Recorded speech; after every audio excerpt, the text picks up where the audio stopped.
Bienvenidos hermanos, todos ustedes aquí a Raíces de la Fe. Este es el pastor Gabriel Galán y con los hermanos aquí en presencia. Un aplauso a todos ustedes, Raíces de la Fe. Gracias por estar con nosotros como en cada Shabbat. Y hermanos, bendiciones, que estén pasando un hermoso día. Aquí en el área del Metroplex, Texas, estamos un poquito nublados, con un poquito de frío, pero yo creo que dentro de lo que cabe está muy sabroso el clima. Y damos gracias al Eterno que estamos en su día, en su Moedim semanal, que nos permite entrar a su espacio sagrado. Y eso es una gran bendición, estar vivos, estar alabando. Acabamos de terminar una tremenda alabanza, ¿sí o no, hermano? Un aplauso para el Eterno, porque Él hace presencia entre las alabanzas de su pueblo. Yo siempre me recuerdo aquella canción de adoración que dice, al que está sentado en su trono, ¿verdad? Y qué bonita. Hay otra que dice de que estamos levantando alabanzas para que tú te sientes, para que tú te entrones sobre nuestras alabanzas. Eso es hermoso. Es así como yo me figuro al Eterno sentado sobre las alabanzas de su pueblo, y qué mejor cosa que nosotros podemos extender desde adentro, desde lo más profundo de nuestro corazón, de nuestro ser, alabanzas a aquel que nos ha creado.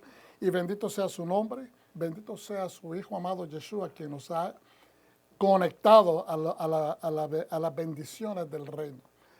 Bienvenidos nuevamente, y hoy estaremos estudiando Tetzabe. Diga conmigo Tetzabe. Mándales, ordénales, instrúyeles. Esto es diferentes maneras que se puede decir, pero la idea acá es que Dios le da una orden a Moisés, para que él le haga saber al pueblo de que comiencen la elaboración de todo lo necesario para terminar las últimas facetas de el Mishkan. Ya en la semana pasada estuvimos viendo, ¿verdad?, que el Eterno manda que se construya una residencia para Él. En esta ocasión nosotros vamos a entrar en algo más a nivel de los trabajadores que van a oficiar en el templo o en el Mishkan, la tienda de reunión. Y esto es bien emocionante porque tiene tanto que extraer y tantas cosas, y tal vez la palabra cosas no es lo que quiero decir, tantos diferentes componentes que tienen mucha información, tienen mucha significancia o simbología espiritual, pero también simbología física. Y esos son algunos de los aspectos que vamos a estar viendo hoy. Por favor, sírvase también de buscar algunas de las otras enseñanzas de años pasados sobre Tetzabe en el YouTube. Búsquenlos por Raíces de la Fe. Perdón. También hay otras organizaciones u otros ministerios que se llaman Raíces de la Fe, pero este es Raíces de la Fe, Irving, Texas. Así es de que sigamos adelante. En Tetzabe vamos a ver de la Torá, del Éxodo 27:20 al 30:10. Vamos a concentrarnos en parte del 27 y el capítulo 28. No vamos a estudiarlo todo, pero lo que hemos escogido, las porciones que hemos escogido para esta enseñanza. De los profetas, Primera de Samuel 15, del 1 al 34. Primera de Samuel 15, del verso 1 al 34. Y vamos a también a ver lo que dice Deuteronomio 25, 17 al 19. 25, 17 al 19 de Deuteronomio. Pacto renovado, Nuevo Testamento, Marcos 6, 14 al 29. Marcos 6, 14 al 29. Y hoy estamos celebrando un día muy especial. Es el Shabbat Sahor. Diga conmigo, Shabbat Sahor. Es el Shabbat de recordatorio o de remembranza. ¿Y qué es lo que estamos remembrando? El mandato que Hashem nos hace ver, que no se nos olvide. En Deuteronomio 25, 17 y 19, como en algunas otras partes en la Escritura, nos manda el Eterno a que no nos olvidemos. ¿Y qué es lo que no quiere que nos olvidemos? Dice en Deuteronomio 25, 17 y 19, recuerda lo que te hicieron los amalecitas, Amalek, ¿Cuál es el espíritu de Amalek? Aquel que quiere destruir al pueblo de Dios, aquel que quiere hacer desaparecer al pueblo de Dios, aquel que quiere atacar en el momento más sensible, en el momento más, tal vez la palabra no es débil, pero de descuido.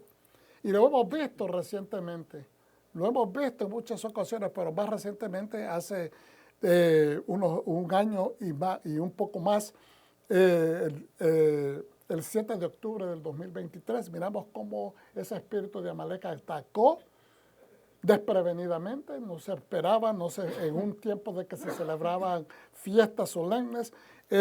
Recuerda lo que te hicieron los amalecitas en el camino cuando saliste de Egipto, cuando estabas cansado y agotado. Ellos te salieron al encuentro en el camino y atacaron a todos los que se quedaban rezagados. No tuvieron temor de Dios. Ellos no sintieron temor de Dios al atacar tan vilmente. Cuando el Señor tu Dios te dé descanso de todos los enemigos que te rodean en la tierra, que Él te da para poseerla en herencia, borrarás el nombre de Amalek de debajo del cielo. No lo olvides. Ahora, muchas personas se preguntan de que si esto realmente es un mandato directo de parte de Hashem. Sí, eso en su momento fue un mandato directo de Hashem. En aquel tiempo, 3.500 años atrás. Pero hoy en día miramos de que de acuerdo a las leyes, de acuerdo a la estructura social que nosotros vemos hoy en día, Dios quiere que no nos olvidemos. No está mandando en este momento a atacar a nadie, pero sí quiere que el pueblo se defienda. Sí quiere que el pueblo justamente se defienda para mantener su sobrevivencia, para mantener su existencia. Porque el pueblo de Dios es el que está mandado a establecer la voluntad de Dios aquí en la tierra. Vuelvo y repito, es el pueblo de Dios. El que desconoce a Dios, el que no tiene interés en las cosas del Dios de Abraham, de Isaac y Jacob, no conoce la voluntad de Dios. Por lo tanto, ¿cómo la gente que es completamente ajena a la voluntad de Dios podría poner por obra su voluntad? Imposible. Es el pueblo de Dios el que pone la voluntad de Dios, es verdad, por acción en la tierra. Por lo tanto, es al pueblo de Dios que le dice, no te olvides. No te olvides que tienes derecho a defenderte. No te olvides que tienes derecho a sobrevivir. No te olvides que tú eres mi pueblo. Por lo tanto, Dios juró, después de que Él le manda al pueblo que no se olvide, ¿ok? Juró de que Él le declara la guerra a Amalek para siempre. A ese espíritu que quiere desaparecer al pueblo, le declara Dios mismo directamente la guerra, y Dios ha jurado que Él es el que va a llevar a cabo esa misión de borrar el nombre de Amalek de debajo del cielo. No lo olvides. Ahora, Baruch Hashem, bendito sea su nombre. Somos la Iglesia Raíces de la Fe, o el Ministerio Raíces de la Fe, y estamos contentos de servir al Eterno y a Mashiach, quien es el que nos hace posible conectarnos al Dios de Abraham, de Isaac y Jacob. ¿Cuántos dicen amén? Hermanos, en el libro de Shemot hay 111 misvot o mandamientos. Esta es la porción Tetzabe, es la número 20 en el transcurso del ciclo anual de estudio. Pero es nada más que la porción 8 del libro de Éxodo. ¿Okay? En esta sidra o parashá, Tetzabe, se contienen 4 mandamientos positivos o performativos y 3 mandamientos prohibitivos. Y ahí tienen el resto de los mandamientos por cada libro del Pentateuco. En total, 613 mandamientos. Estos son algunos de los recursos consultados para preparar esta enseñanza. Tenemos el Humash, tenemos también el Complete Jewish Bible, la Biblia completa judía, y también el Humash interlineal, creo que se pronuncia Schottenstein, y Luces de la Torá, y también de el Midrash dice. Vamos a hacer la oración para honrar a quien nos ha entregado su Torá. Berehu et Adonai habebogá. Baruch atah Adonai Eloheinu melech haolam asher baharbanu mikol ha'amim ve'natalanu et torato. Baruch atah Adonai HaTorah. Amén. Bendigamos a Adonai y bendito es Él. Bendito es Adonai, por siempre será. Bendito eres Adonai, nuestro Elohim, Rey del universo, quien nos escogió entre las naciones y nos instruyó con su Torah. Bendito es Adonai, dador de su Torah. Amén. Podemos sentarnos. A veces ustedes verán que yo no le puse, o se darán cuenta que no le he puesto todavía el subtítulo a la enseñanza. Lo que pasa es que a veces no encuentro, pero a través de la enseñanza creo que del Espíritu siempre se me dicta algo o me viene del Espíritu algo y después compartimos eso eventualmente. Éxodo 27:20, Parashá, porción número 20. Esta es Tetzabe.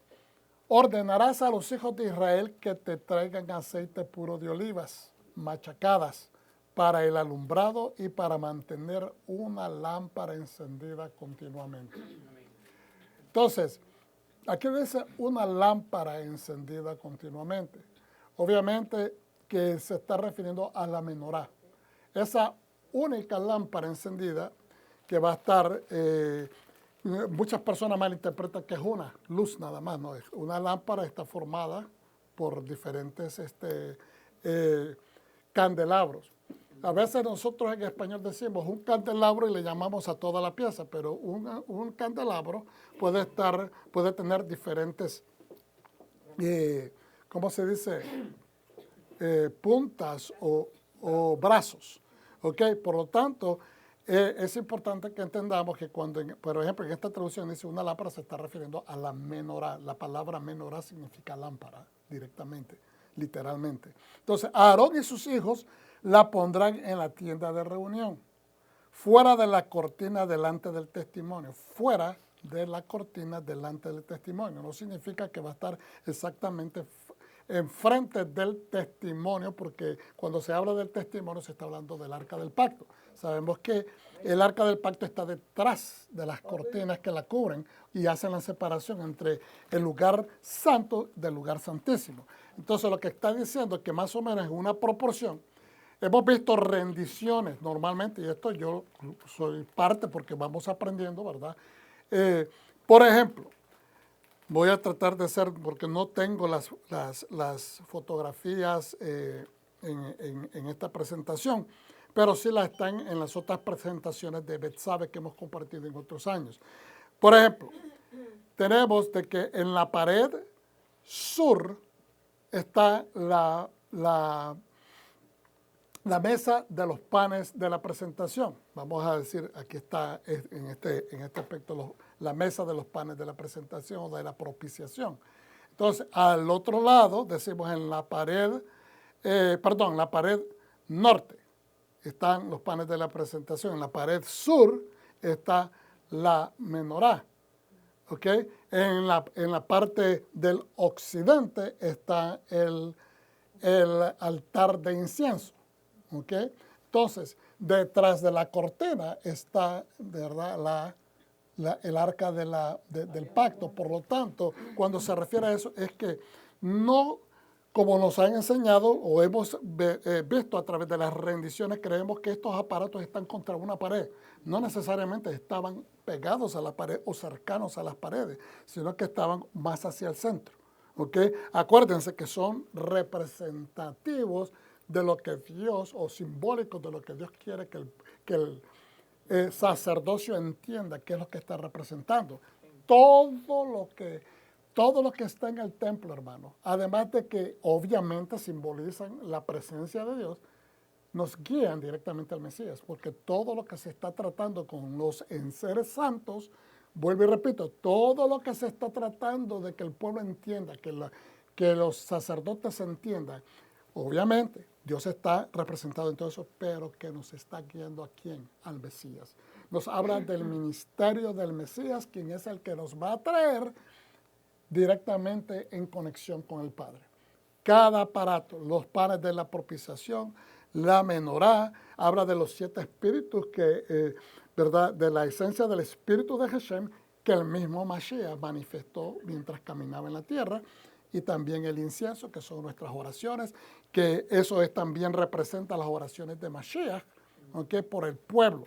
Y vamos a ir desglosando esto poco a poco y obviamente, como lo estudiamos la semana pasada, también el arca del pacto lo que simboliza es prácticamente que nos ha entregado las llaves. Todo lo que está, los testimonios que están dentro de ahí, son los elementos por cuyo, ¿cómo se diría? Por medio de los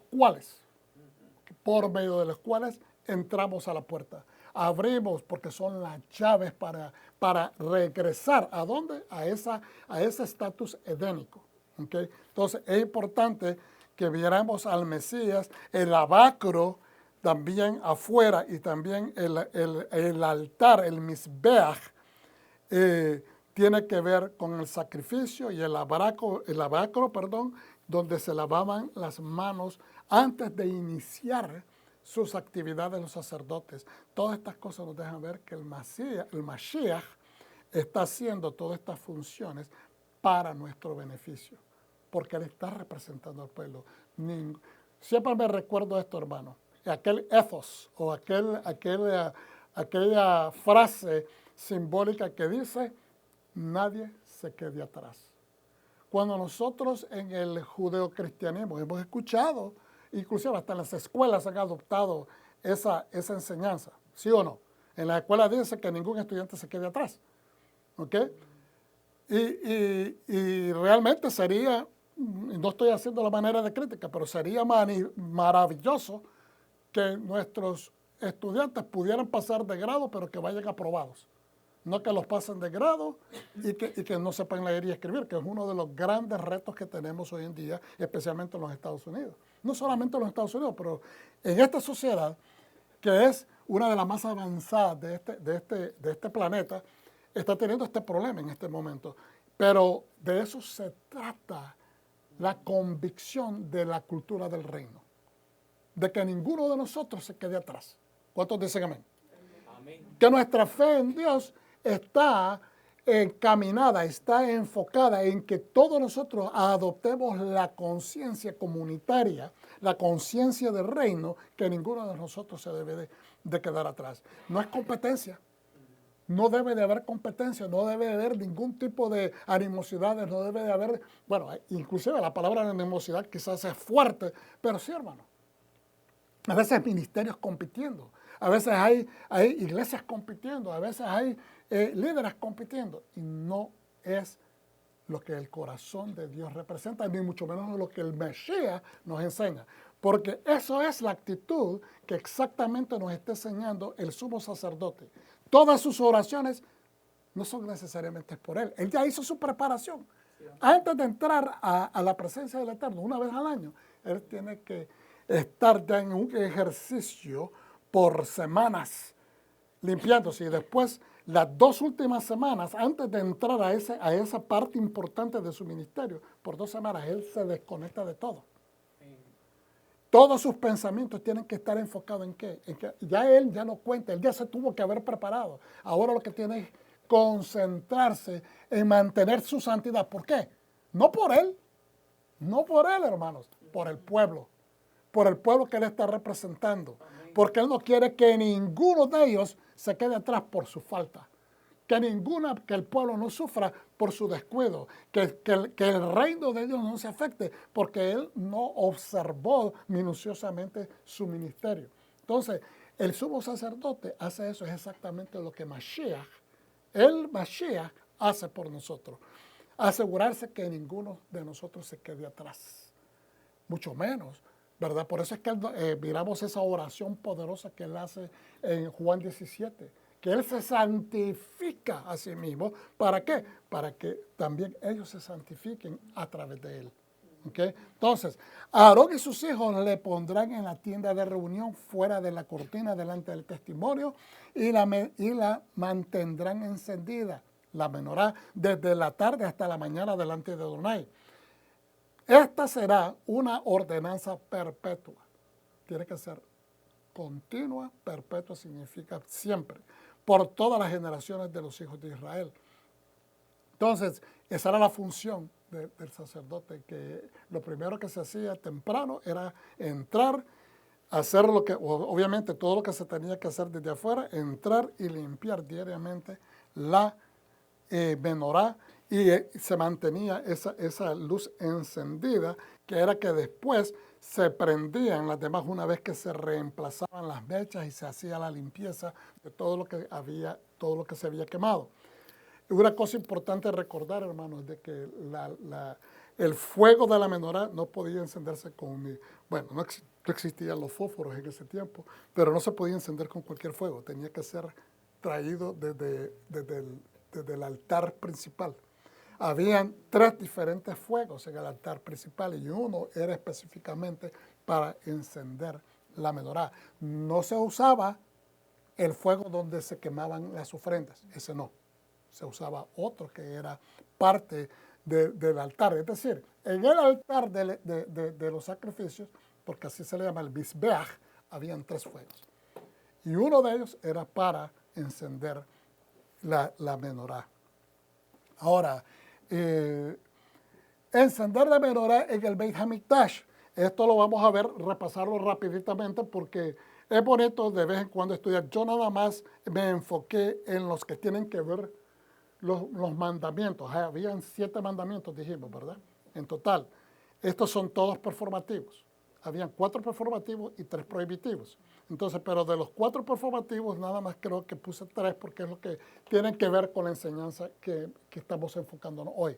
Hoy, para que ustedes sepan para dónde vamos a estar hablando un poquito del aceite. No vamos a decir mucho, porque creo que hay 2 enseñanzas bien específicas en Raíces de la Fe en YouTube que ustedes las pueden ver.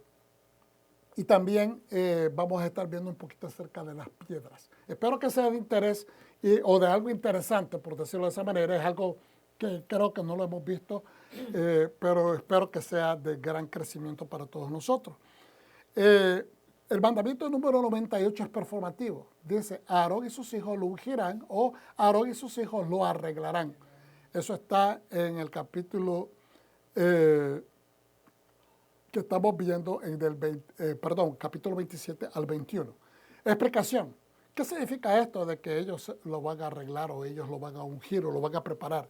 Asegurarte de tener siempre las luces encendidas delante de Hashem en el Beit HaMikdash.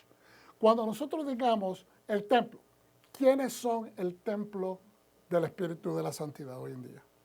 Somos todo el cuerpo de Mashiach. Yo sé de que tradicionalmente escuchamos esto, es que yo soy el cuerpo del Espíritu Santo. Yo soy el templo del Espíritu Santo, dice la gente, no individualmente. No podemos nosotros llamarnos templo del Espíritu de la Santidad a un nivel personal. Podemos decir que somos parte de ese templo porque somos miembros, somos parte. Un templo no se compone de un solo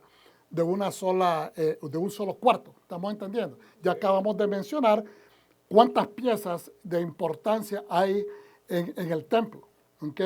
Y cada una tiene un significado profundo que conecta con muchas cosas. Pero por eso decimos, si yo soy un miembro, soy parte del templo, ¿ok? Entonces, asegurarnos, entendiendo este contexto, ¿verdad?, de que siempre se mantengan luces encendidas para iluminar por dentro del templo físico, la casa de Dios, vamos ahora a aplicar eso a nosotros. Tenemos que mantener la luz encendida. Yo en tiempos pasados decía, nuestra mecha es la cabeza, es nuestro cerebro. Somos una candela o una vela. Pero es acá donde se prende el espíritu, donde interpretamos la palabra, donde nosotros procesamos, donde nosotros filtramos todas las cosas del Eterno. Por lo tanto, una vez que nosotros procesamos lo que recibimos, lo pasamos al resto de nuestra existencia. Y entonces es ahí donde se ilumina nuestro templo personal. ¿Okay? Concepto clave que mantengamos. Hashem nos ordena tener siempre luces encendidas en el templo, en el Beit HaMikdash, para promover una atmósfera de majestuosidad y esplendor. Hermano, la palabra de Dios no es para jactarse, pero usted sabe que la Torah nos llena de majestuosidad porque viene del Eterno. Y nos da esplendor porque nos hace diferente. Nos conecta con la santidad de la divinidad, pero también nos hace diferente. Vuelvo y repito, no es para que nosotros tomemos una actitud jactanciosa, pero sí nos hace diferentes y especiales. Que nosotros entendamos que eso lo recibamos con un grado de humildad, eso es importante. ¿Cuántos dicen amén? Porque cuando nosotros con humildad recibimos este concepto tan claro, que la palabra de Dios viene de lo divino, de lo que nosotros no podemos ver, pero que tiene un efecto tan profundo en nuestra existencia, pues eso nos trae un revuelo, nos trae a un esplendor. Como una persona enciende luces en su hogar para embellecer, dignificar y mejorar su atmósfera y apariencia. ¿Por qué tanto esplendor hay tanto esplendor en la casa de la santidad, en el templo? Es únicamente para que cuando la gente llegue ahí sienta temor y humildad ante Hashem. Obviamente que no, pero que miren el esplendor. No todo el mundo tenía la posibilidad de entrar hasta adentro y ver lo bello que estaba ahí adentro, pero los sacerdotes podían dar testimonio de ello. Ahora, espiritualmente hablando, nuestra existencia, nuestra mente, alma, que bien podemos también interpretar como espíritu, y el cuerpo, se iluminan con la Torah, la instrucción divina que es el aceite de unción de la santidad. La Torah es el aceite de unción que nosotros necesitamos. Es la Torah la que nos separa, es la Torah la que nos santifica porque nos hace separarnos y tomar un rumbo diferente al que hubiésemos tomado si no conociéramos la voluntad de Dios. El mandamiento 99 es performativo también y dice, los Kohanim, los sacerdotes deberán vestir vestimentas sacerdotales y especiales. Entonces, y harán vestiduras sagradas para Aarón, tu hermano, y para sus hijos, 28:4. Entonces, y explican, los Kohanim mientras sirven en el Beit HaMikdash deben usar vestimentas sagradas y espléndidas para honrarlos en su elevada posición y tarea. Eso no significa que todos ellos andan vestidos como el sumo sacerdote. Las vestimentas eran blancas prácticamente. Y cuando dice que sean espléndidas, que estén pristinas, que estén bien lavadas, que estén blancas como ese hilo blanco que era, limpias. Porque eso demuestra de cómo ellos se están rigiendo internamente como el sacerdocio que son, mandados a representar la santidad del Señor, y cuya meta es que todo lo que ellos toquen en relación al servicio del Señor, sea acarreando los animales para amarrarlos, sea sacrificando al animal, sea recogiendo la sangre, sea lavando la sangre después, ¿verdad? Y escurriéndola para que salga el agua con la sangre por el piso, por los desaguas que habían en el piso del Azará, del patio donde operaban los sacerdotes. Todo lo que ellos hacían, todo es una misión santa. ¿Estamos entendiendo?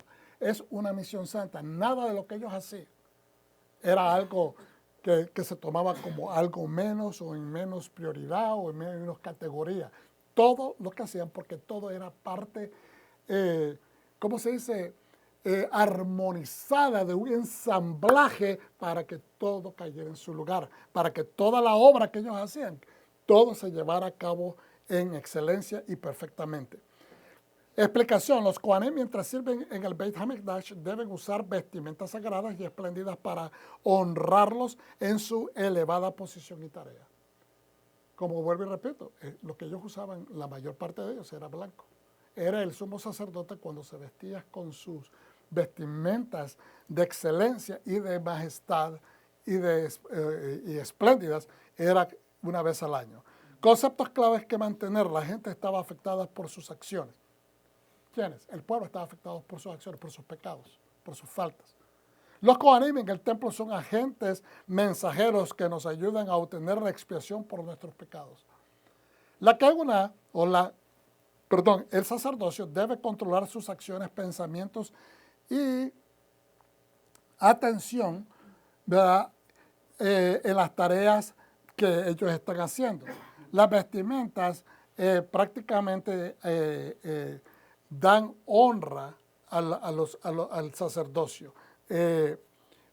Pero también ahí dispensen que como que me cortó la información ahí, pero es importante que sepamos de que el sacerdote al vestir, creo que lo mencioné, la vestidura blanca es como ellos están por dentro.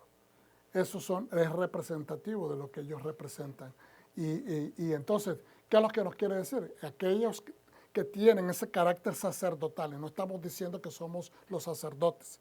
Hay una familia específica para el sacerdocio, pero el carácter de servicio puede ser con un nivel de excelencia sacerdotal, de observancia, de apegarse a eso. Y entonces, que nosotros debemos de regirnos de esa manera cuando estamos observando nuestro servicio al Eterno. No se trata de perfección, no la perfección que nos han inculcado que tiene que ser, o sea, que la gente te mire y diga, ay, sí, está perfecto. No se trata de eso. Se trata de tu esmero y de tu 100% de entrega para que todo lo que tú estás haciendo sea bien recibido de parte del Eterno. Un ejemplo simple. No es lo mismo servir a Dios con pereza, con desacato de tiempo, desacato de hacer, ¿cómo le dije? Un ejemplo, vamos a decir.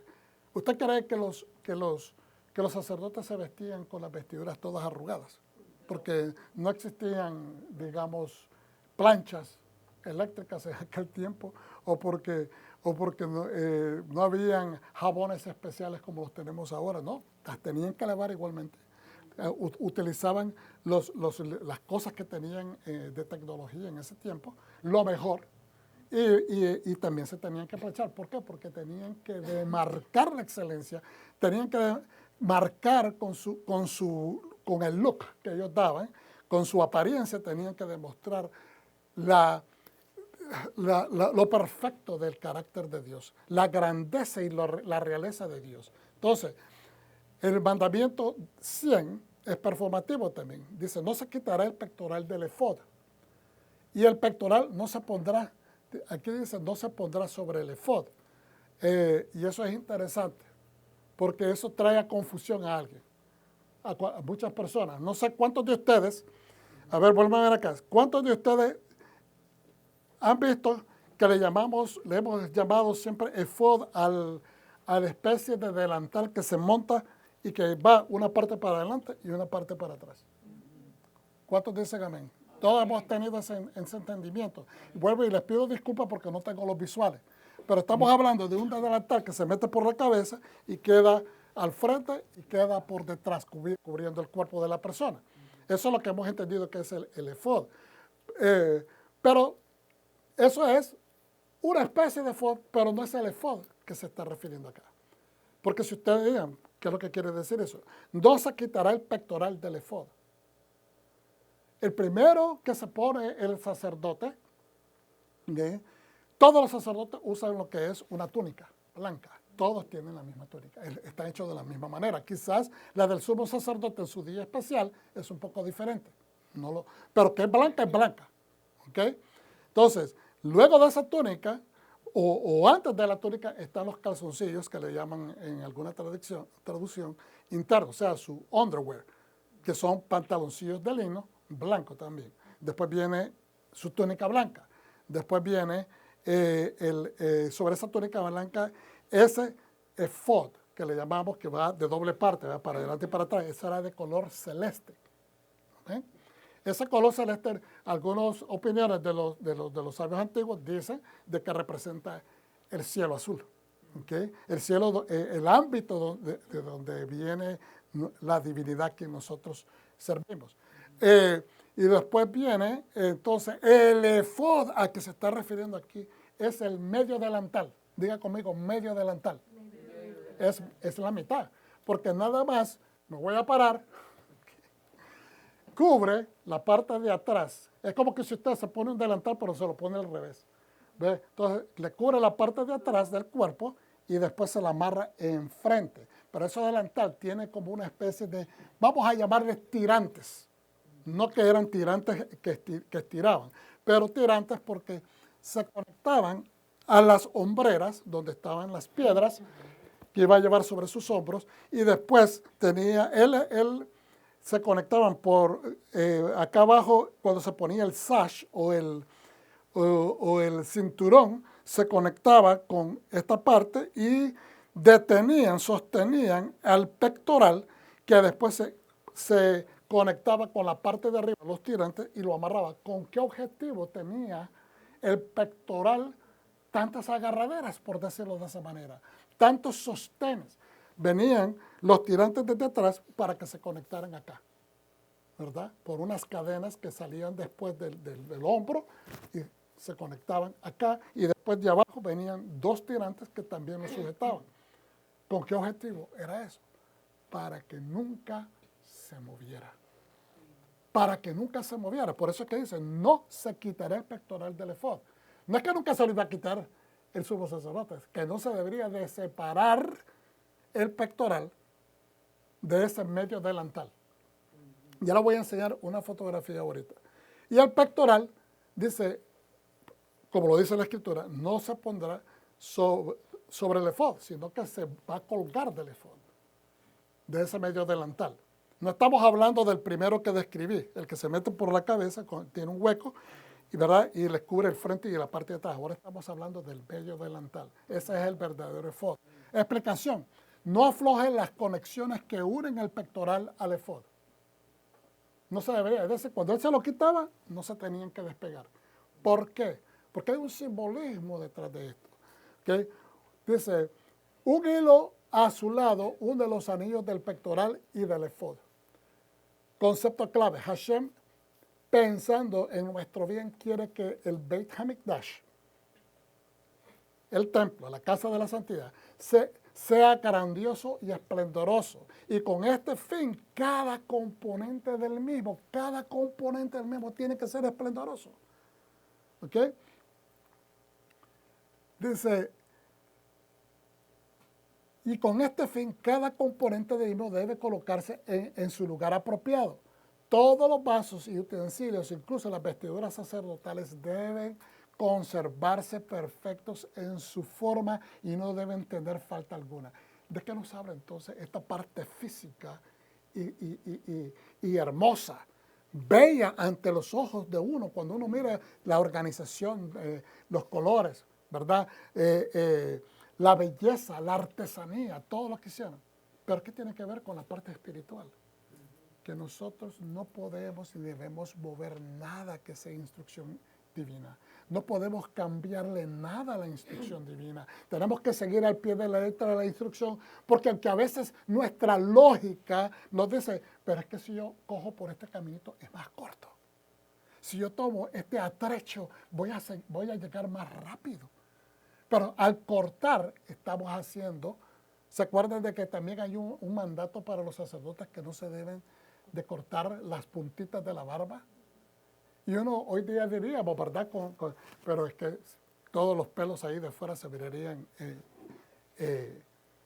malos, porque tenemos una estética diferente, tenemos una cultura diferente a lo que ellos están enfrentando. Pero eso significa, está hablando de una manera simplística, no significa que esta es la única explicación, pero está cortando.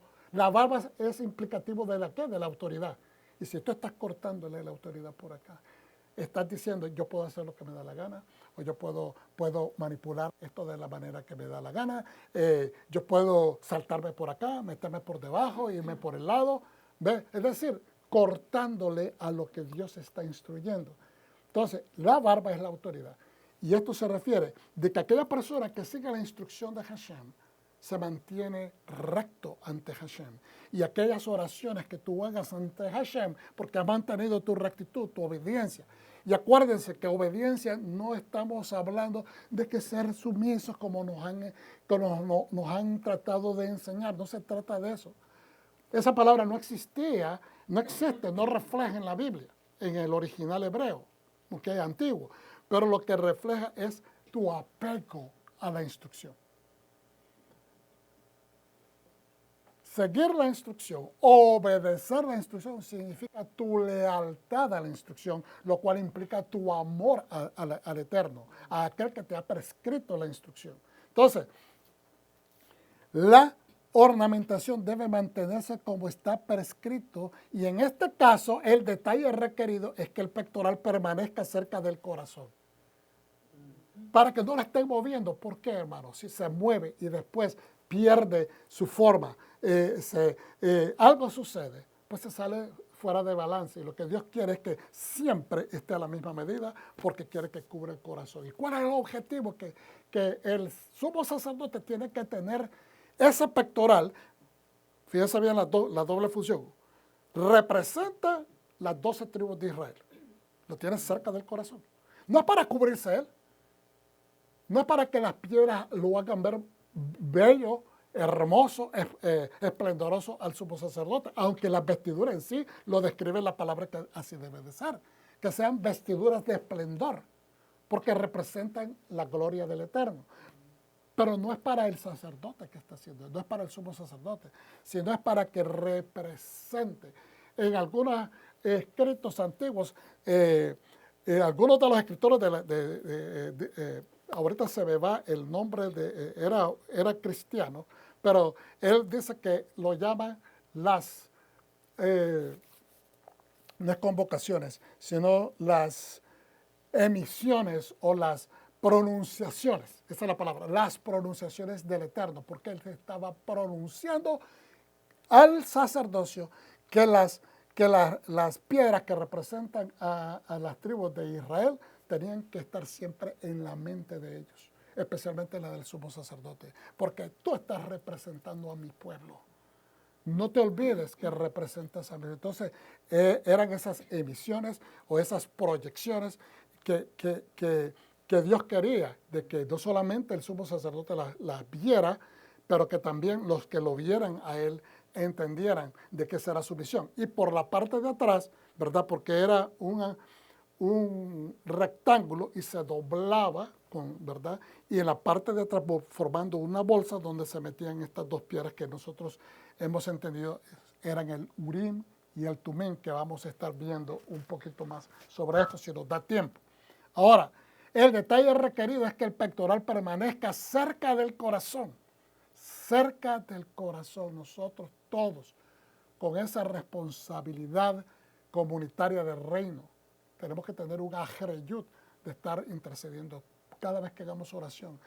A medianoche, a las 3 de la mañana, cuando ese espíritu nos levanta, el espíritu de Hashem, para hacer nuestras oraciones en la madrugada, no se olvide incorporar en sus oraciones personales a su quejilá, a todos los quejilot que están buscando de la Torah, tratando de honrar al Eterno, al pueblo de Israel, obviamente, al cual nosotros hemos sido adheridos a través del trabajo de Mashiach.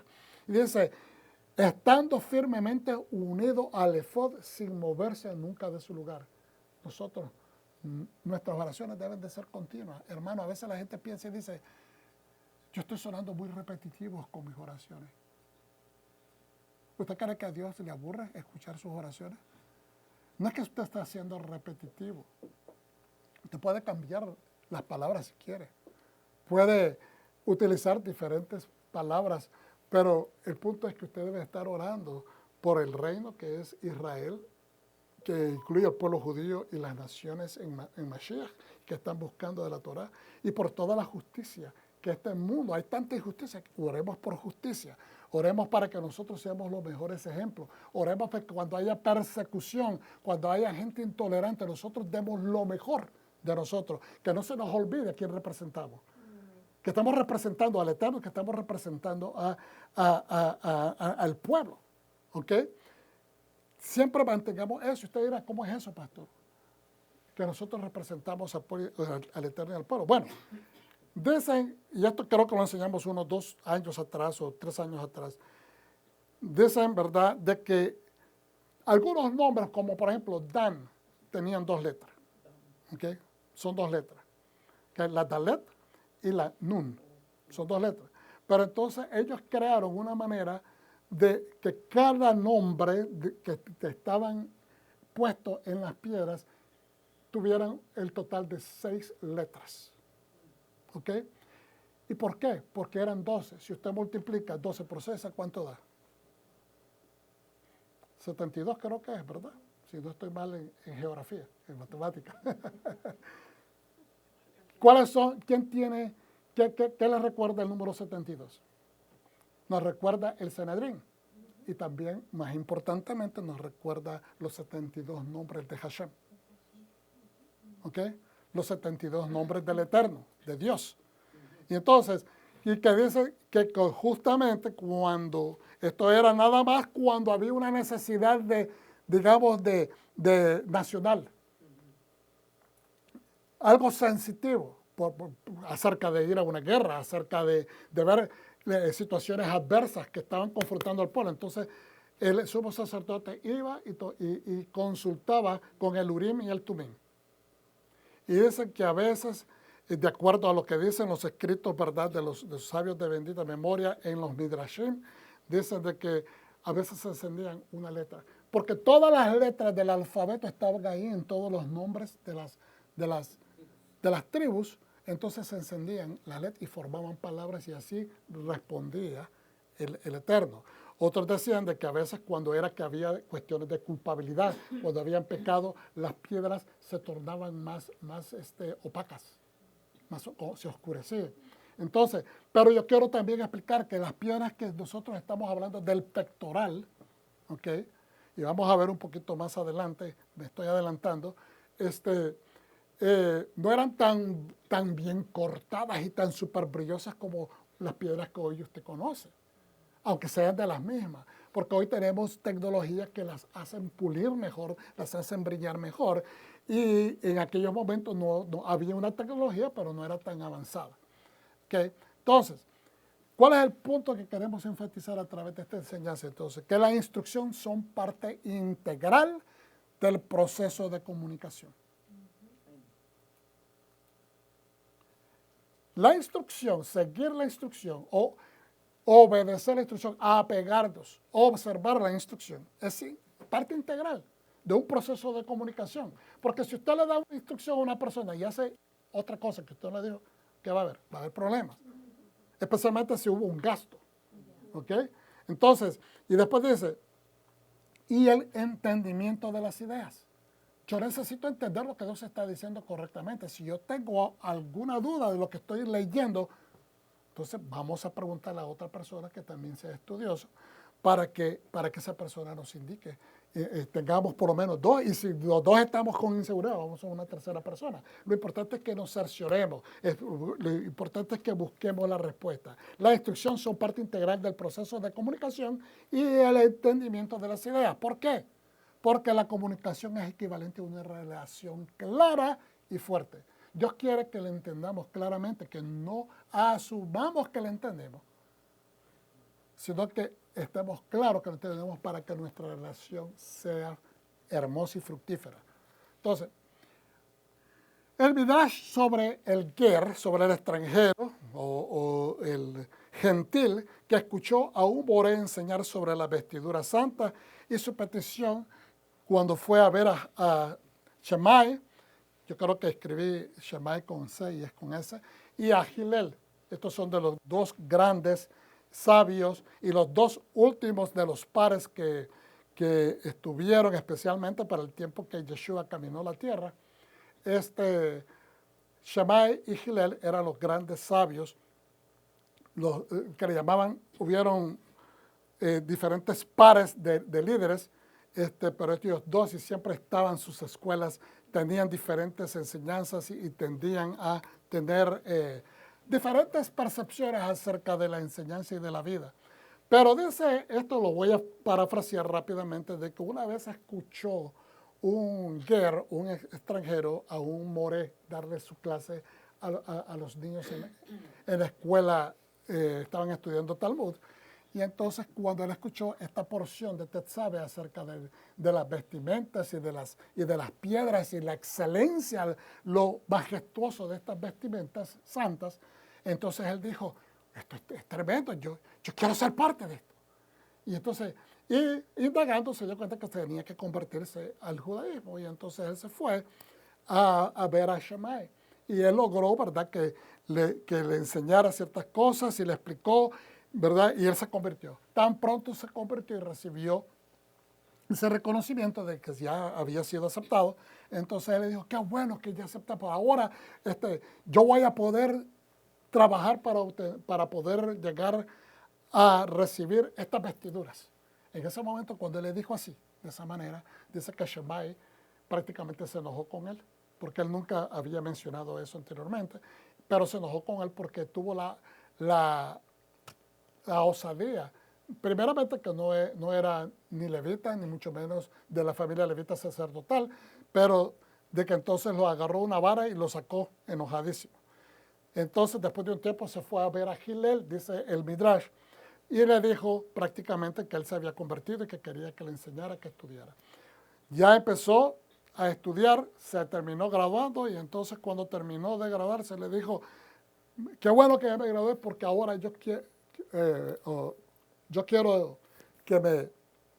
quiero recibir pues quiero seguir estudiando para poder llegar a recibir estas vestimentas. Y entonces Hillel lo escuchó y le dijo, vete entonces y estudia esto.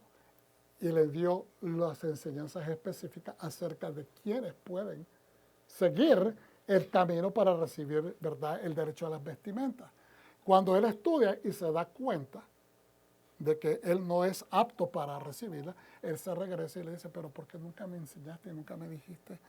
¿Verdad? O sea, se dio cuenta de los sacrificios que había que hacer, porque nunca me enseñaste. Es que tienes que aprender, tienes que saber, ¿verdad? Entender la instrucción. A veces, entonces, ¿cuál es la moraleja, si podemos decirlo de esa manera, la enseñanza, la perla de sabiduría que nos deja este pequeño midrash?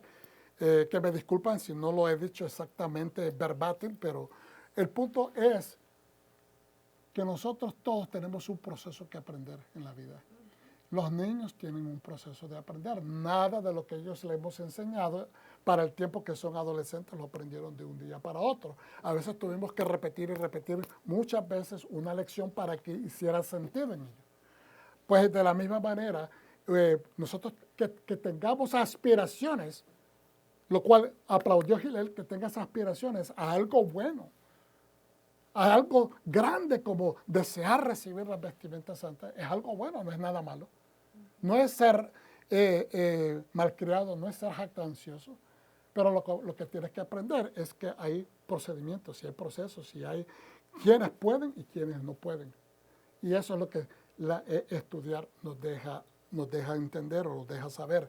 Se nos comunica, por tanto, y la comunicación nos da entendimiento, y ahora que tenemos el entendimiento, lo ponemos en función para que Dios esté agradado en lo que nos ha dado, la parte que nos ha tocado.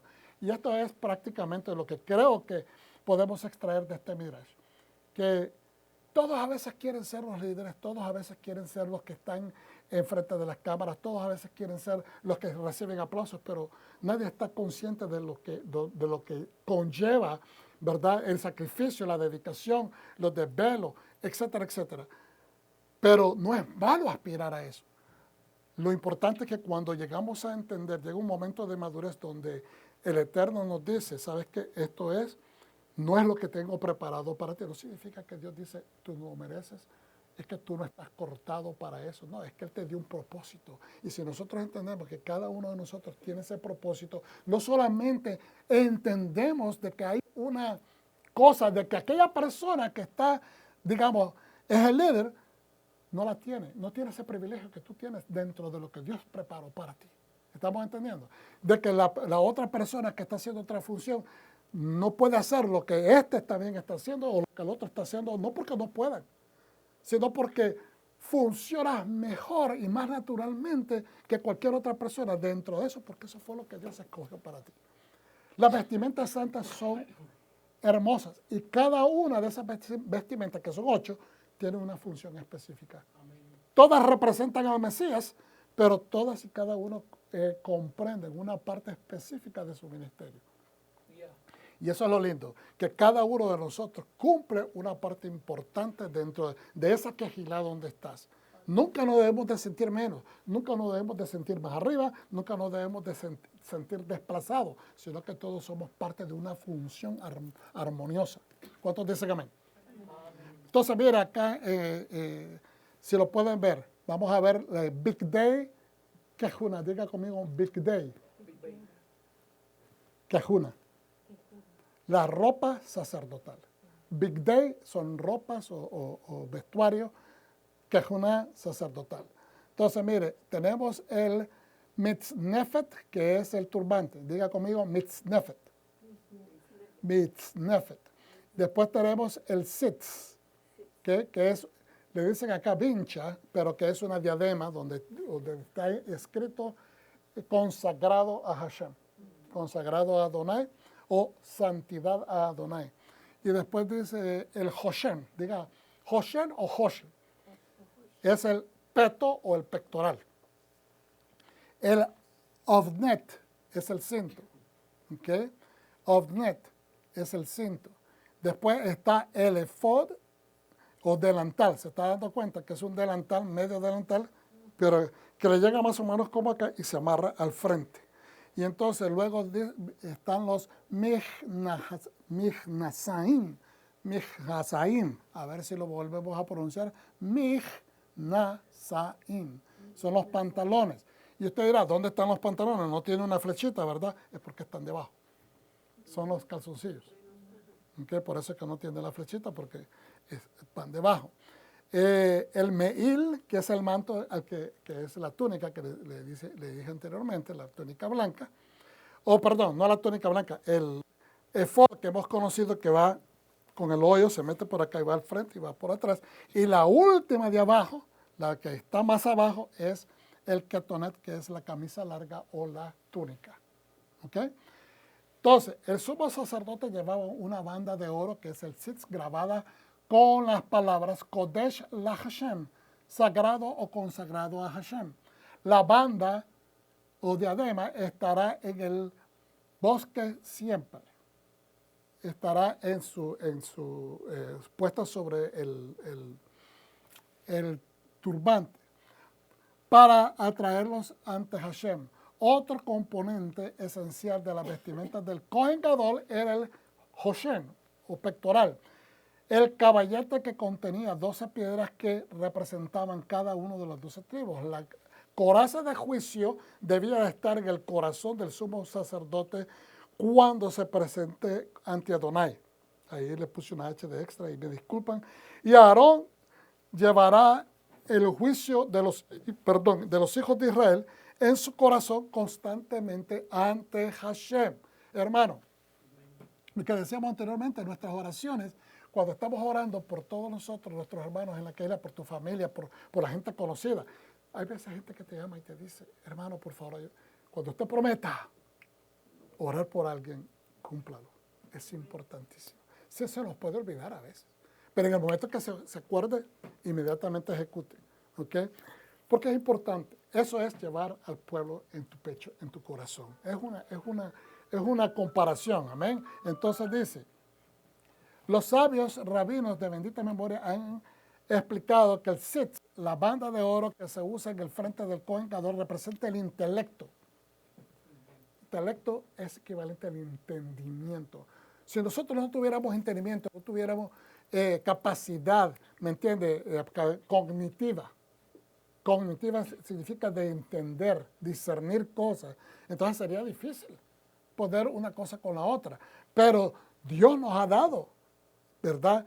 Esta cosa maravillosa que es una mente, que tiene una capacidad de intelecto, que es el conocimiento de la Torá que debe poseer un líder de Israel. El intelecto. El conocimiento de la Torá que debe poseer un líder de Israel. El Hoshem o pectoral simboliza el corazón de amor, la entrega, la lealtad, la dedicación, el compromiso y devoción a Klal Israel, a todas las 12 tribus o a todo el pueblo de Israel. Entonces es precioso entender de que no es simplemente para belleza y esplendor, que son las vestimentas, pero que tienen, en este caso el pectoral tiene una función específica, que es amar al pueblo como a ti mismo.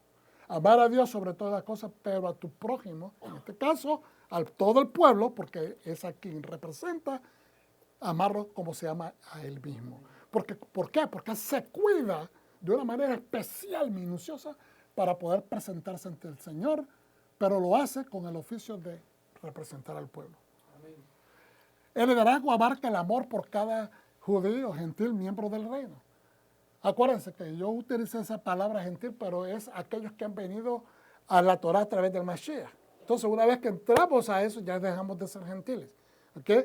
Miembros del reino, tenemos preocupación unos por otros con responsabilidad comunitaria y ajreyut.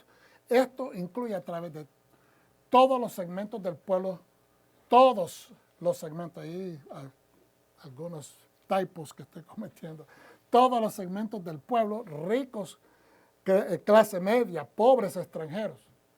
Tenemos que tener compasión, amor, misericordia. Por eso los nombres de cada tribu fueron cincelados en cada piedra. Hermano, usted sabe la precisión con esos cinceles que fueron creados, porque algunos de los sabios dicen que las piedras tenían más o menos una proporción de algunos dicen 2 pulgadas. Yo no sé si a medida de 2 pulgadas pueden poner, porque acuérdense que eran 4 líneas, según la descripción, 4 líneas, ¿ok? Y cada una de 4, perdón, de 3. ¿Por qué 4 líneas? Representan a las 4 mujeres con las que el Eterno construyó la casa de Israel. Es decir, las 4 matriarcas. Las 12 tribus representan a los 12 hijos de Jacob. ¿Ok? Y esta es mi opinión, lo digo avanzo porque creo que más adelante lo menciono en algunas de las cosas escritas, pero algo importante a considerar, que muchas personas, yo he visto muchas rendiciones del pectoral y hay diferentes que ponen un nombre por acá, el otro nombre por acá, el otro nombre por acá, ¿me entienden? Todos los pectorales que ustedes miren, la localización de una tribu no está en el mismo lugar. Y eso me parece bien interesante. Porque, ¿qué sucedió cuando Joseph recibió a sus hermanos y los trajeron a la casa de él y los sentaron a comer en su mesa? ¿Qué sucedió? ¿Los acomodaron cómo? Sí, pero ¿en qué forma los organizaron? ¿Por qué? Por la edad.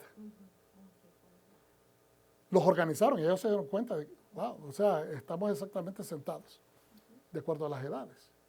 Eso nada más, quién era mayor y quién era menor, el único que podía saber es alguien que conocía a la familia. Entonces, otras cosas que miramos es que en los tiempos de la antigüedad, el número 12, yo creo que lo mencioné en una de las enseñanzas a principios de este año, el número 12 en el antiguo Medio Oriente y en el antiguo Lejano Oriente era importantísimo el número 12 porque representaba autoridad, representaba poder. ¿Okay? Entonces, dominio, reino. Entonces, el número 12 tenía esa representación. ¿Por qué? 12 horas del día, 12 horas de la noche. Entonces, en otra forma también, miramos de que los 12 tribus, en referencia a las edades, es mi opinión. No estoy diciendo que así lo dice la Escritura, así lo dicen los libros de los sabios, así dicen los eruditos. Esta es simplemente mi opinión y lo aclaro. Es mi opinión de que tenían que haber estado organizados de esa manera. ¿Ok? ¿Por qué? Porque si Dios, que es el conocedor de quién nació primero y quién nació después, pues tenían que estar organizadas de esa misma manera. ¿Ok? Y ahorita lo vamos a ver para que tengan un mejor visual.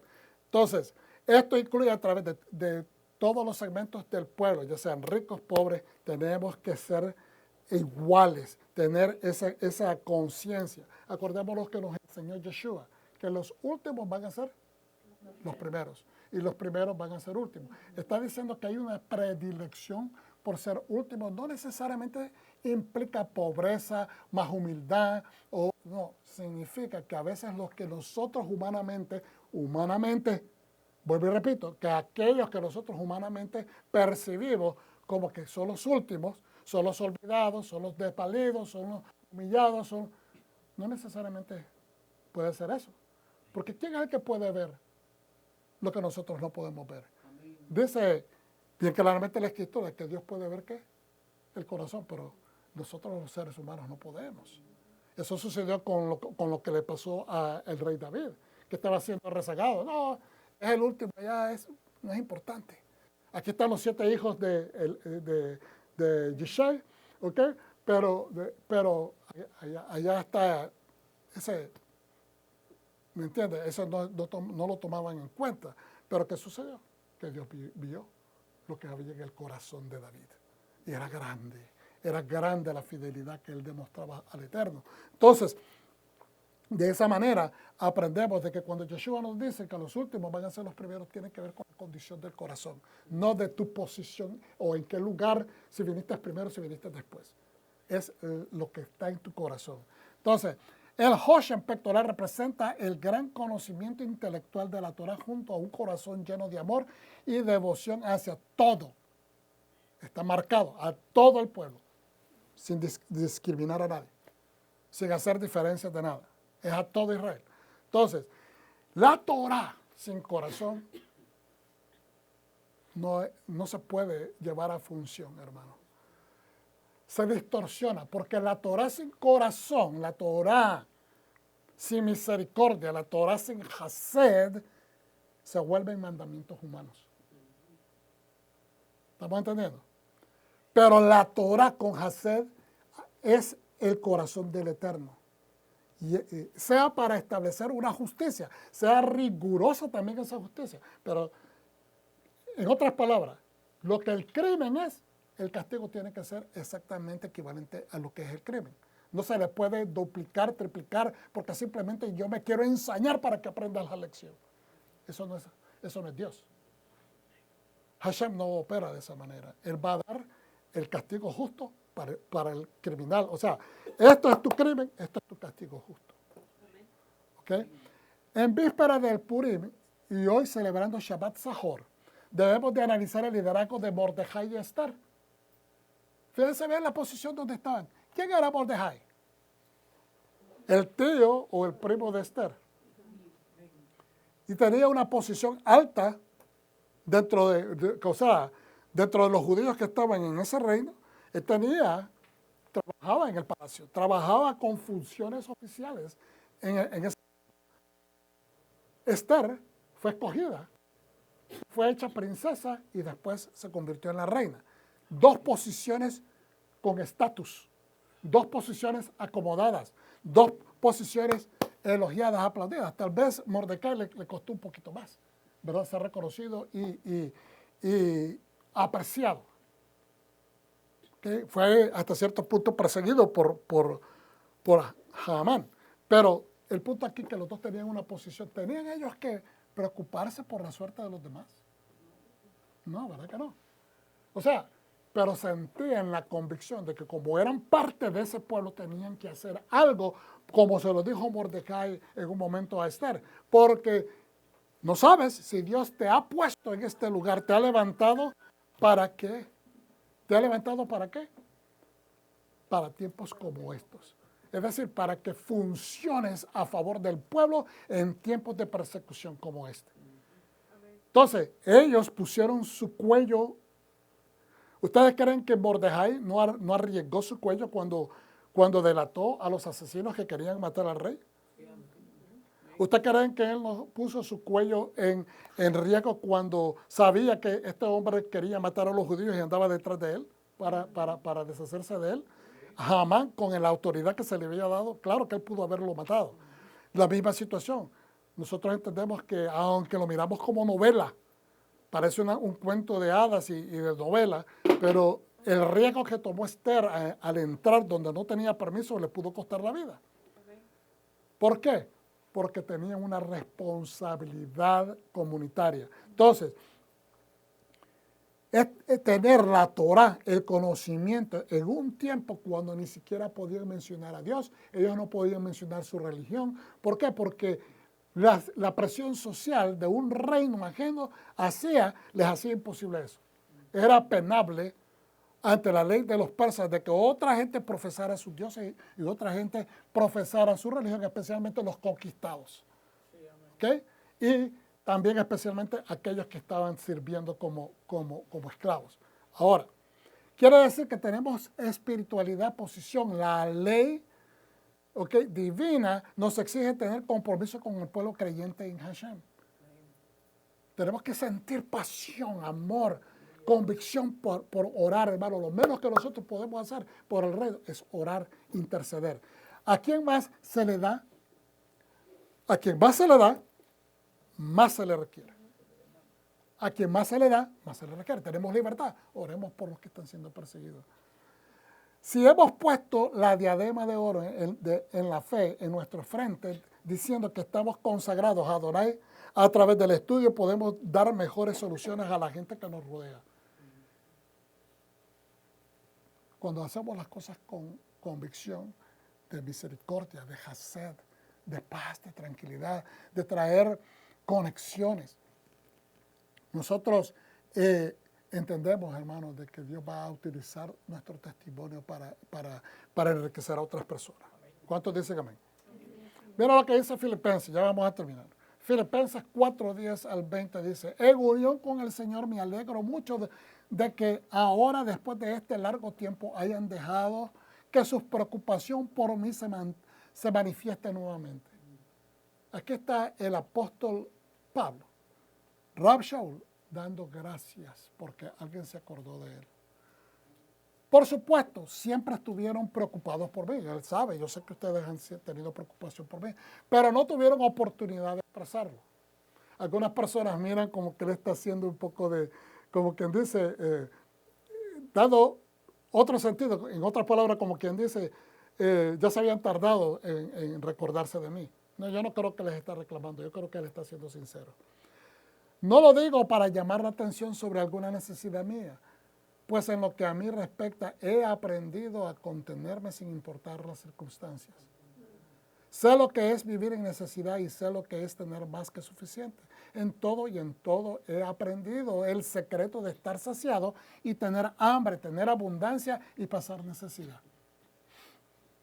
Este es un hombre que está entregado a la obra y le ha costado el ministerio.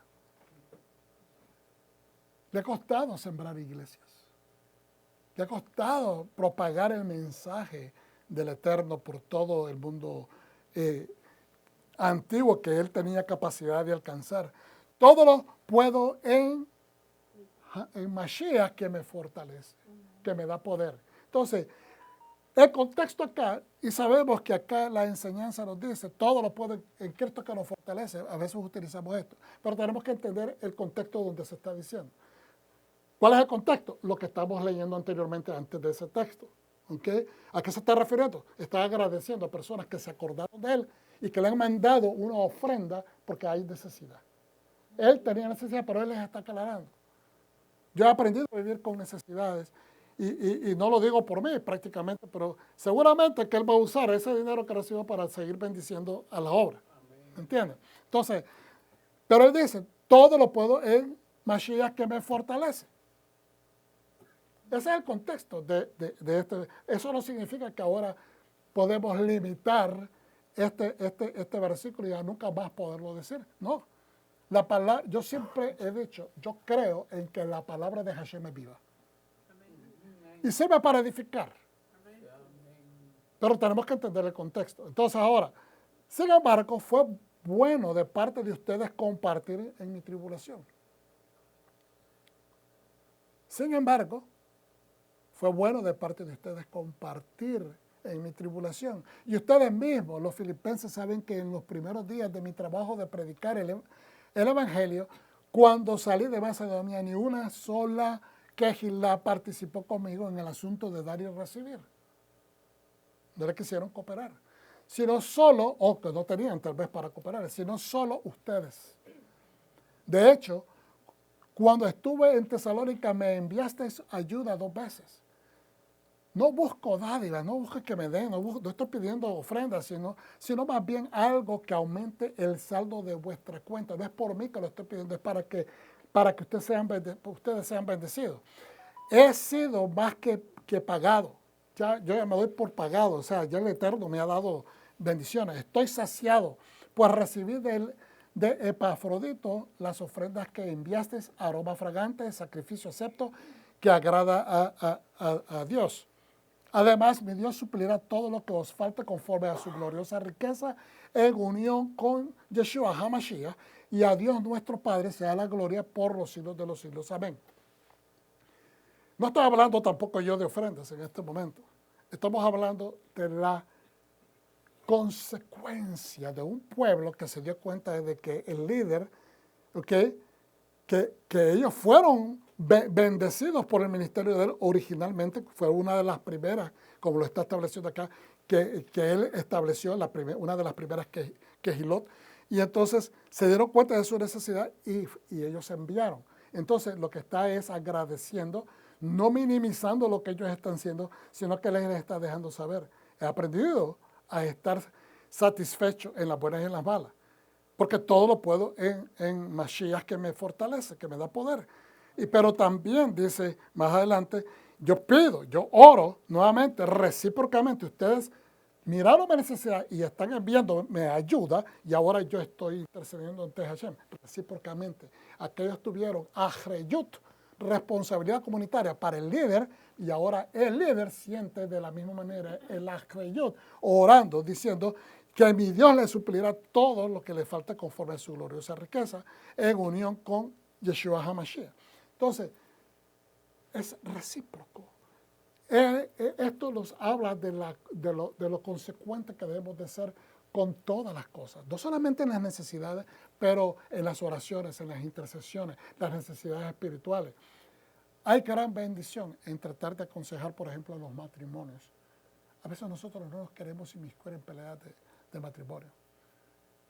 Y hacemos bien, porque pero el punto es que uno no se debe de meter más de la cuenta. Hay cierta instrucción, cierto ánimo que uno puede utilizar con la Torah, con la palabra, con toda la Biblia, para animar a un matrimonio que regrese. Pero obviamente no podemos dar más, no podemos inmiscuirnos a más niveles personales, sino que aconsejar con la palabra. Que es importante. ¿Por qué? Porque hay una gran bendición en traer un matrimonio a que se reúna o a traer a dos hermanos que se reconcilien, a ayudar a que donde hay separación, donde hay conflicto, de que nosotros seamos como una pega espiritual que los traiga para reunirlos nuevamente. Amén. Mire acá en Éxodos 28, 15, 30, sobre el pectoral. Haz un pectoral para tomar decisiones. ¿Para qué era el pectoral? Obra de manos expertas. Será hecho por manos expertas. Hazlo como el efod, de oro, de hilo azul, púrpura y escarlata y de lino finamente torcido. Será cuadrado de un palmo de largo por un palmo de ancho y doblado por la mitad. Luego monta sobre él 4 hileras de piedras preciosas. Fíjense bien, ¿cuántas hileras dijo? ¿Cuántas miran ustedes en la foto grande del pectoral? Está al revés, ¿verdad? Tenían que hacer 4 hileras y cada hilera de 3. ¿Okay? Luego montas sobre él 4 hileras de piedras preciosas. La primera hilera será fíjense bien, la misma escritura te lo está diciendo, cornalina, crisólito y berilo. Son 3. Entonces yo no me estoy equivocando. Tengo la perspectiva de la escritura, está correcta, ¿verdad? Verso 18. La segunda hilera será de turquesa, lapilazuli y esmeralda. La tercera hilera será de jacinto, ágata y amatista. La cuarta hilera será de topacio, ónice y jaspe. Monta las piedras en engaste de filigrana de oro. ¿Cómo es eso de filigrana? Bueno, que se pueden llenar. En otras palabras, el engaste es como una especie de una base, ¿verdad? Entonces filigrana es como una grana a mitad que tiene un hueco y entonces ahí se va a engastar o se va a montar la piedra. Sí, exacto, una monta de oro. Habrá 12 piedras, una por cada uno de los nombres de hijos de Israel, cada una grabada con un sello con el nombre de una de las 12 tribus. Entonces yo puse acá, es lógico asumir que ubicar las hileras de piedras tendrían que ser de derecha a izquierda. ¿Por qué? Porque así se escribía en la antigüedad.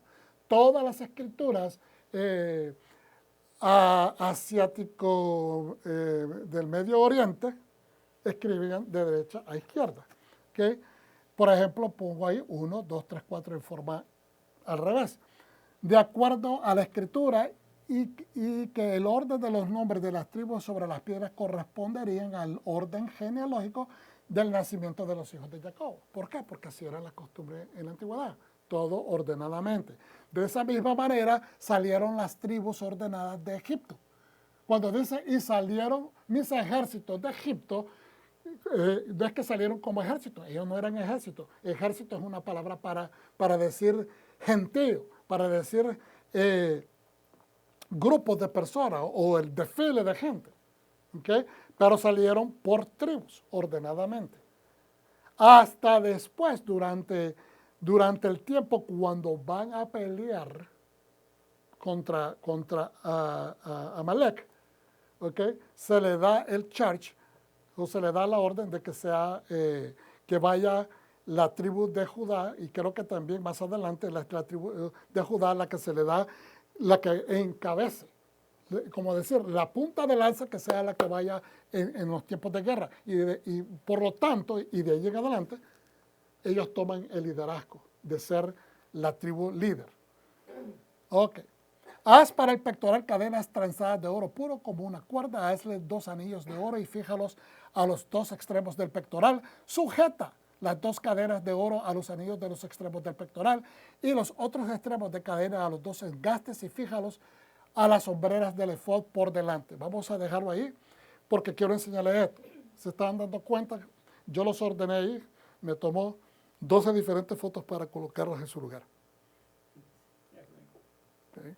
Los hice porque los amo.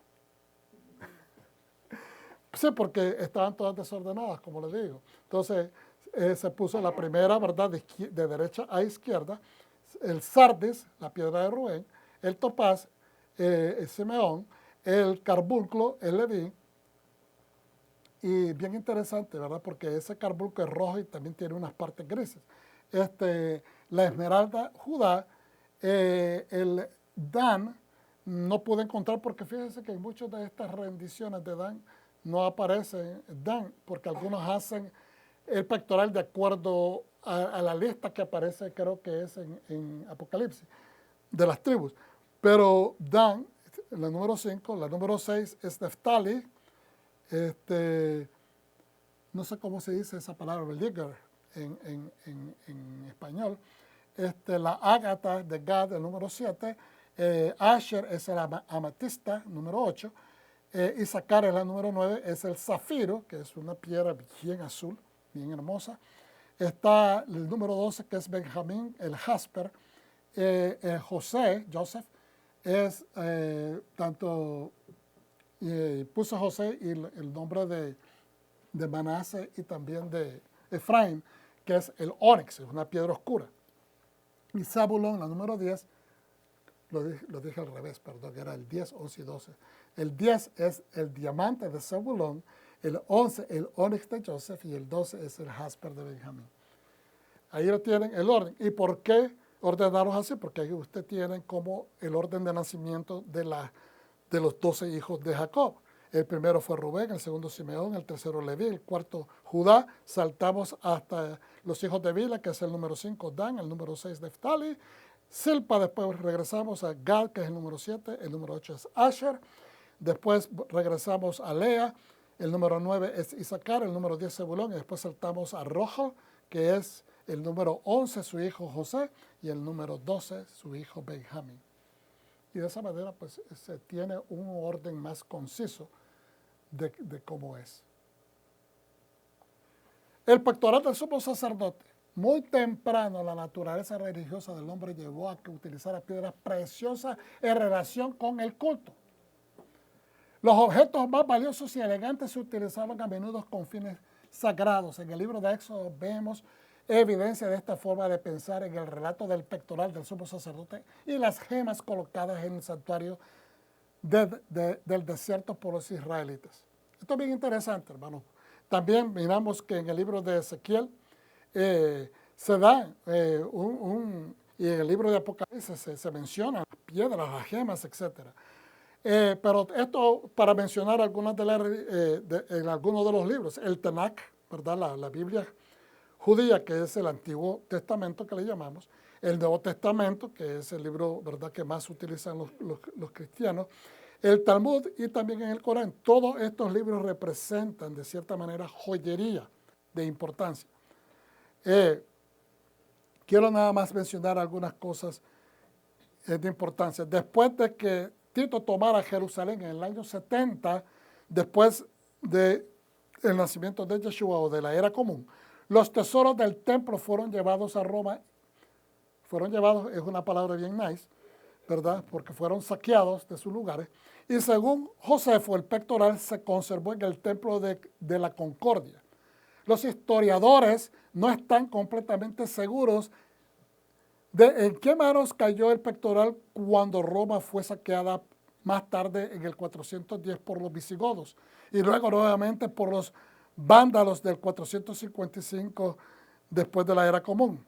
Procopio, el último erudito importante del Imperio Romano del Oriente, sugiere que permaneció en manos de los vándalos, ya que encontró evidencias de que vasijas de los judíos desfilaron por las calles de Constantinopla después de una victoria vándala sobre el general Belisario del Imperio Bizantino en el 534. Pero no hay certeza de dónde están estas riquezas. También hay evidencia, hermanos, de que el pectoral se ha mantenido, se tuvo que mantener intacto, porque así se mantuvo en los primeros siglos. Y dicen porque tratarlo de desmontar de sus montaduras pudiera haber sido arriesgar romper las piedras. Y que como tenían los nombres inscritos sobre las piedras, que habían sido cincelados con el shamir, se llama shamir, que es un cincel chiquitito con el que el artesano tuvo que trabajar de una manera espectacular, que no se entiende cómo este hombre tenía un detalle tan específico, ¿verdad?, con las herramientas antiguas. Pero esas letras se montaron primeramente con tinta y sobre esa tinta fue que empezaron a cincelar. Pero acuérdese, ese cincel era bien diminuto, ¿ok? Pero de que por esa razón no creen de que haya sido desmontado o desmembrado ese pectoral.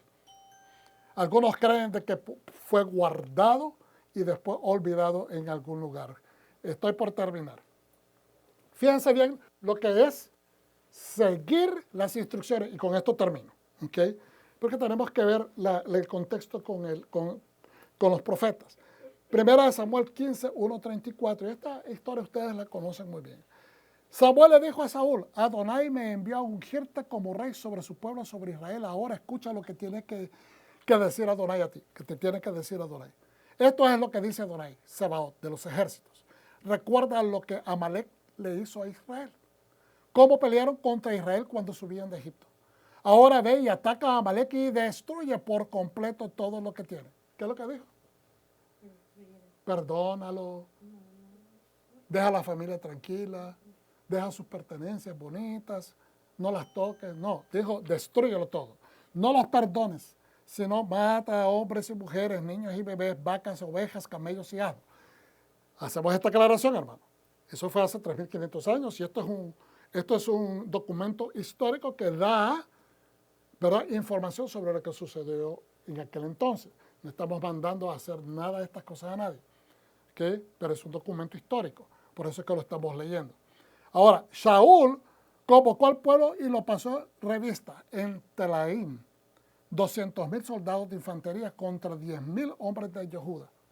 Perfecto. Entonces, él llevaba 210,000 hombres a pelear contra el enemigo. Shaul llegó a la ciudad de Amalek y se puso al acecho en el valle, listo para pelear. Vamos a saltar al verso 9. Sin embargo, Saúl y el pueblo, después de atacarlo, después de vencerlos, deciden hacer lo que va a decir este verso. Sin embargo, Saúl y el pueblo perdonaron a Agag, junto con lo mejor de las ovejas, y el ganado, y hasta lo segundo mejor, No solamente se conformaron con lo mejor, pero lo que estaba más o menos. También los corderos y todo lo que era bueno. No estaban dispuestos a destruir estas cosas. El pueblo se rebeló y dijo: no, esto está bueno, ¿por qué lo vamos a destruir? Dile al rey que no. Ya me imagino la presión política que le hacen al rey. Y como los reyes y los presidentes quieren el voto, pues él se prefirió quedar callado. Pero destruyeron por completo todo lo que era inútil o débil. Eso no fue lo que dijo Dios. Entonces, lo que estábamos hablando de seguir la instrucción, observar la instrucción, es equivalente a obedecer la instrucción. Vuelvo y repito, en la antigüedad, en el antiguo hebreo, no existe la palabra obediencia, existe lealtad, existe observancia. Entonces, esto es equivalente a observar, que significa entender correctamente lo que se te dijo. Si no entendiste algo bien, repítemelo, por favor, para tener el entendimiento correcto, para llevar a cabo la orden correctamente. Entonces, no estaban dispuestos a destruir estas cosas. Dios dijo, destruye todo. Están contradiciendo la ley del rey del universo. Entonces, Samuel recibió la palabra de Dios. Me arrepiento de haber puesto por rey a Saúl porque se ha apartado de mí y no ha obedecido mis órdenes. Samuel se fue muy triste y clamó a Dios toda la noche. Se fue muy triste y clamó, es decir, intercedió a favor del desobediente. Samuel tenía el corazón, era un profeta, pero tenía el corazón de un sacerdote. ¿Por qué? Porque él creció en el templo. Fue creado por los sacerdotes, por Elí. Entonces, ¿qué sucede? Él tiene que interceder, que busca el perdón, busca la misericordia, busca el chesed de Hashem.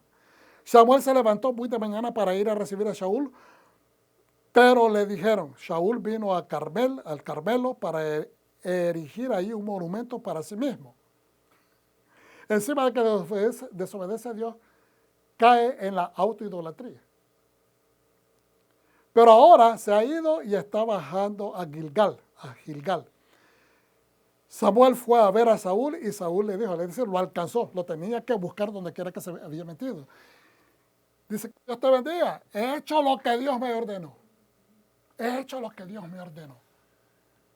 Le dice al profeta. Samuel le respondió, si es así, ¿por qué oigo el balido de las ovejas y el mugido de las vacas?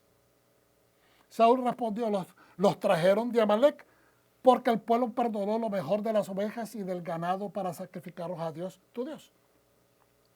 Samuel le dijo a Saúl, detente, te voy a contar lo que el Señor me dijo anoche. Y le dijo el rey, habla.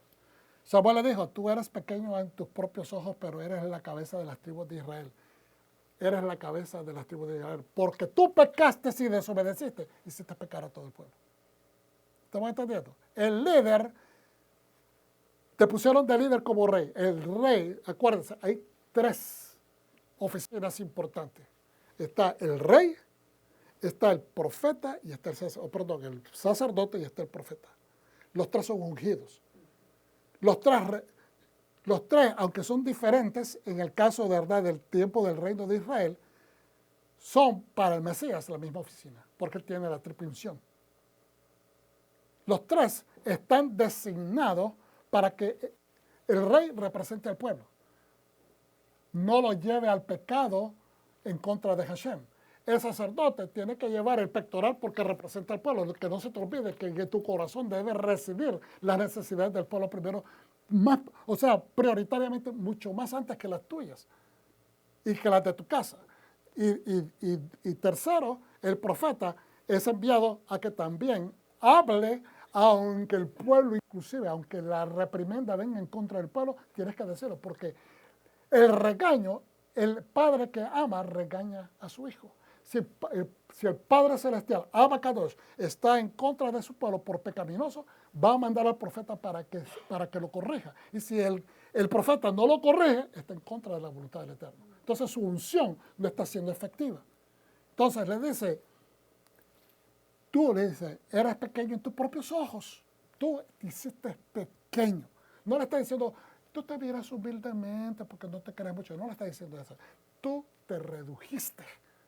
O te reduciste, te hiciste vil ante los ojos del Señor, caíste del trono, pero eres la cabeza de la tribu de Israel, el Señor te ungió como rey sobre Israel. Ahora el Señor te envió a una misión y te dijo, ve y destruye por completo a Amalek. Vamos a saltar al 20. Saúl le dijo a Samuel, yo también presté atención a lo que el Señor dijo. Fíjese, está contradiciendo. Y llevé a cabo la misión en la que el Señor me envió. Traje de regreso a Agag, el rey de Amalek. No, él dijo, destruye todo. ¿No te dijo que trajeras a los nobles? Traje de regreso a Agag, el rey de Amalek, y destruí por completo a Amalek. Destruiste a todo el pueblo. Pero trajiste a la cabeza. Saltemos al 22, porque el hombre le sigue insistiendo, ¿verdad?, que él le obedeció. Samuel respondió, ¿acaso el Señor se complace tanto en los holocaustos y sacrificios como en obedecer lo que el Señor dice? Ciertamente obedecer es mejor que el sacrificio y prestar atención a la orden que a la grasa de los corderos. Por eso es que le digo, no podemos cambiar. Es que pues, el Señor sabe, el Señor me conoce, el Señor conoce mi corazón. Todo ese tipo de excusas son zancadillas. Son muletillas que no nos ayudan para nada. Cuando nosotros estamos caminando con muletillas de ese tipo, no nos estamos haciendo un favor. Y Dios no está tratando de ser demasiado estricto. Lo que estamos haciendo es tratando de engañar a Dios, tratar de engañarnos a nosotros mismos y a los que están enfrente de nosotros están tomando ejemplo de lo que estamos haciendo mal, especialmente si son los hijos. Entonces, tenemos que entender que tenemos que ser verticales, una sola pieza con las cosas del Eterno, no las podemos cambiar.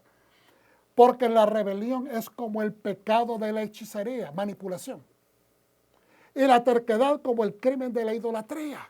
La terquedad es crimen porque la terquedad te estás diciendo, es lo que yo digo, no lo que dice Hashem. Entonces te estás idolatrando. Dios está diciendo, es a mí a quien te debes obediencia, pero el rey está diciendo, no, yo tengo la razón, es a mí a quien me debes la obediencia. Porque tú has rechazado la palabra del Señor, Él también te ha rechazado como rey. Y se cayó. Lo despojó de su reino y de ahí en adelante lo único que tuvo que hacer Saúl fue desgraciadamente perseguir por muchos años a David, quien con mucha esperanza, con mucha paciencia, con mucho amor lo respetó, pero tuvo que esperar muchísimos años para recibir el trono que había sido ungido desde muy temprana edad. Algunos dicen que de los 15 años, algunos de los 15 años, otros dicen como de 18, pero esperó hasta los 40 años para poder ser levantado a esa posición. Entonces, la obediencia, hermano, es importante. La obediencia habla de qué tipo de breastplate, de pectoral tienes puesto en el pecho en referencia a la cosa del Eterno. ¿Cuántos dicen amén? Amén. Lo recibes, pueblo de Dios. Amén. Baruch Hashem, Padre Santo, te damos gracias por esta enseñanza. Te pedimos, Dios mío, que levantes el conocimiento, el entendimiento, la obediencia, la observancia de nuestro pueblo. Dios mío, lo que queremos es servirte con mucho amor, con mucho deseo, con mucha entrega. Nada que el Rey nos indique es algo que debemos de hacer, Señor, pensando 2 o 3 veces o poniéndole en duda. Señor, te damos gracias por la instrucción de tu palabra, por la sabiduría y por las perlas de entendimientos que vienen a través de poner tu palabra en función. Te damos gloria y honor en el nombre de Yeshua, nuestro Mashiach. Amén. Shalom.